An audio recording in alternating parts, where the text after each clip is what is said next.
Bonjour à tous et bienvenue dans une nouvelle vidéo. Je suis Marie du blog formationassistantblogueur.com et aujourd'hui on va parler du portfolio. Alors, est-ce que c'est nécessaire d'avoir un portfolio quand on est assistant virtuel et à quoi ça ressemble? Un portfolio c'est quoi? Un portfolio c'est un petit document qui va vous permettre de mettre en avant ce que vous savez faire, tout simplement.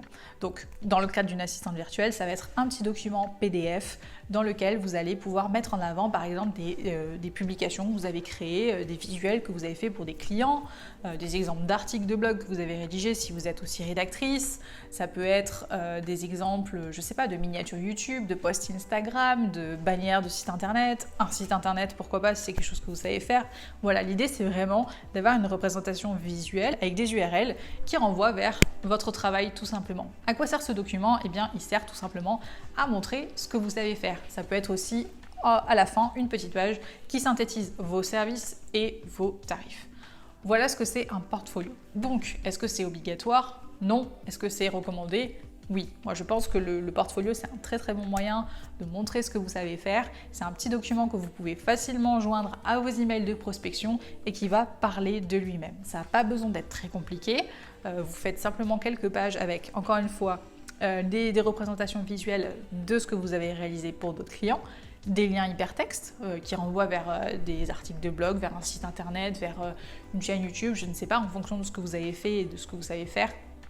Et encore une fois, une petite page récap qui dit voilà quels sont vos tarifs, quels sont vos services. Vous pouvez également rajouter une présentation dans laquelle vous parlez davantage de vous expliquez qui vous êtes, quels sont vos centres d'intérêt, quelles sont vos valeurs, pourquoi travailler avec vous et plutôt qu'une autre. Voilà, c'est vraiment un petit document. Encore une fois, il ne faut pas que ce soit une usine à gaz.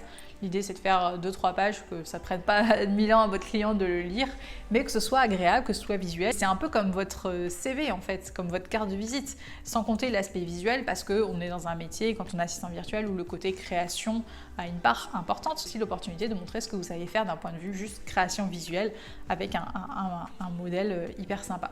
Voilà pour le portfolio. Si ça vous intéresse, je vous mettrai dans la barre de description un modèle de portfolio entièrement personnalisable pour votre activité que j'ai créé spécialement pour les assistantes virtuelles. Il vous suffit simplement de cliquer sur le lien, de renseigner votre adresse et je vous enverrai le modèle directement. J'espère que cette vidéo vous aura plu et intéressé. Je vous dis à demain pour la prochaine. Ciao!